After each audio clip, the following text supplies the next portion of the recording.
we cheesed him, we blitzed him, we one-hit KO'd him. Now, let's break that all down. As an added bonus, I'm tossing in the controversial builds with both modded and unmodded comparisons. For science!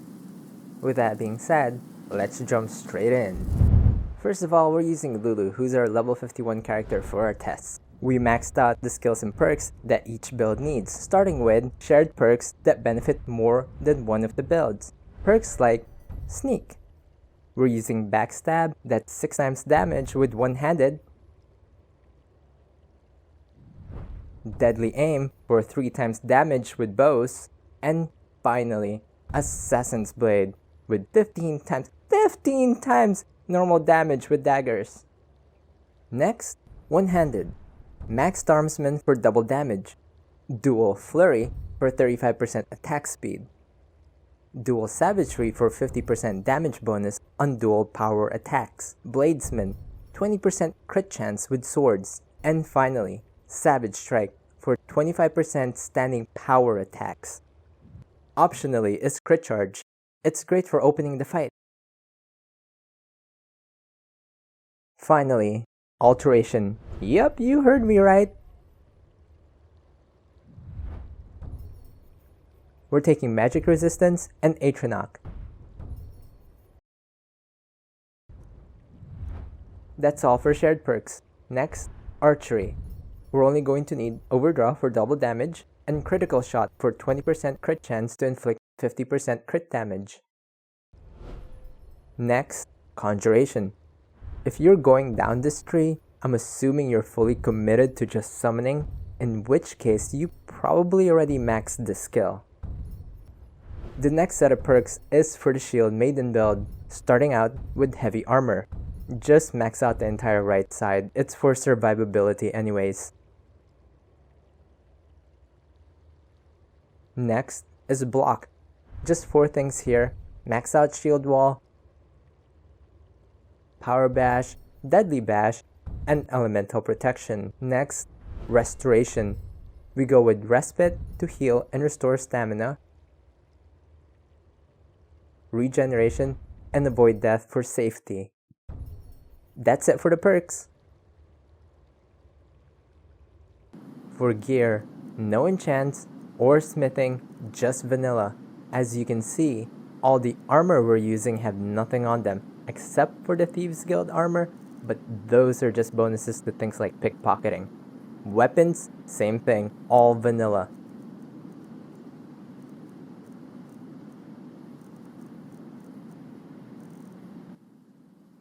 For shouts and powers, Elemental Fury for Blademaster.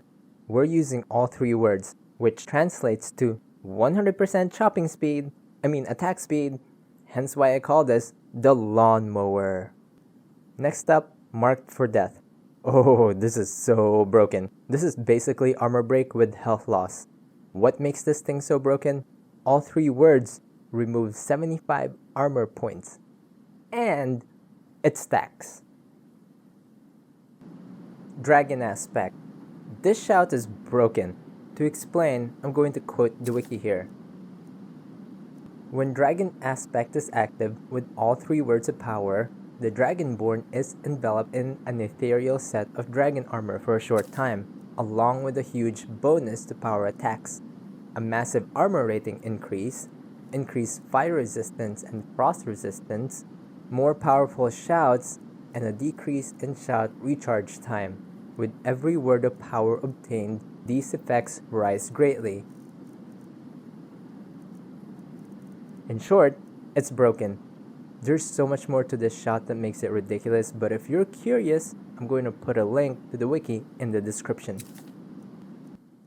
Finally, we have the Orc Berserker Rage, which basically functions as a multiplier, dealing double damage on top of what we've already outlined. What that means is the double damage is applied after all the damage bonuses are calculated, which means you could do 30 times damage to an enemy in one hit. Let's simmer on that for a bit. Now that we have all the boring stuff out of the way, let's get testing. Starting with the Stealth Archer. This is just a cheese build, so it plays out exactly the same as the previous video. Find a cliff, crouch, and shoot for 3 times damage.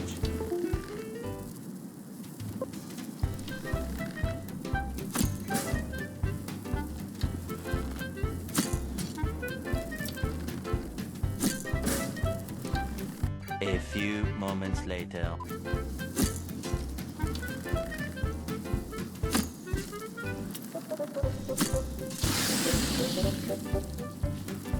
Next, Conjuration. Same thing. If you're several levels below the boss, your DLs won't be able to do anything meaningful.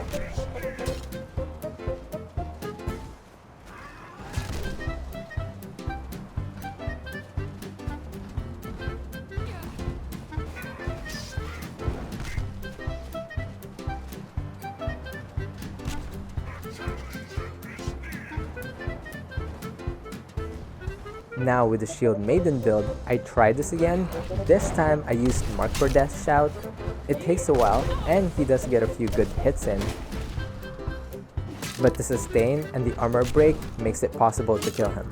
One eternity later.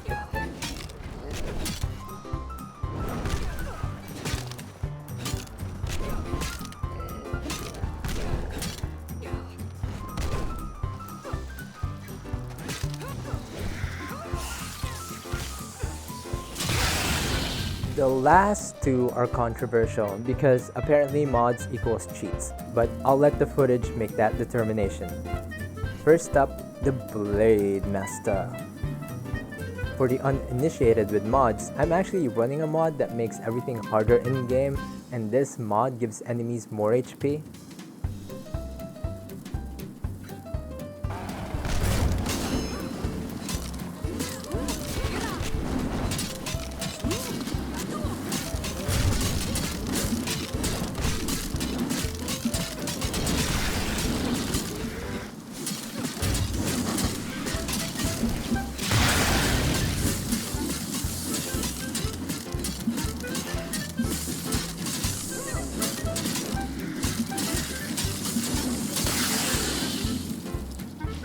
There you have it.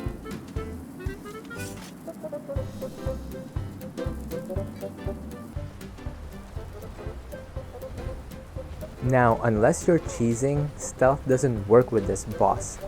He will come after you. He will find you. And he will kill you. There is one spot for a quick stealth kill, and I'll show you where that is in a bit. Without further ado, the Orc Assassin. There is a very slim window right when he spawns and before you get knocked down. It's around 5 to 6 seconds right after you place the skull on the throne that you can actually stealth kill him.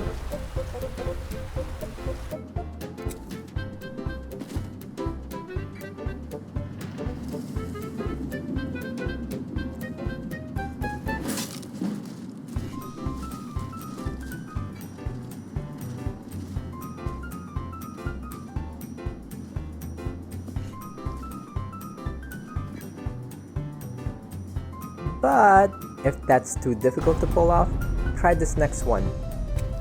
Already activated Dragon Aspect, as you can see.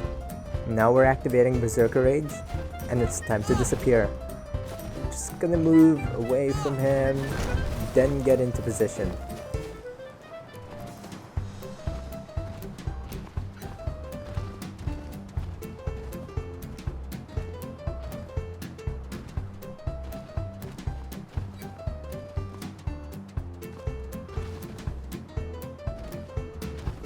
Uh-oh, invisibility is about to run out soon.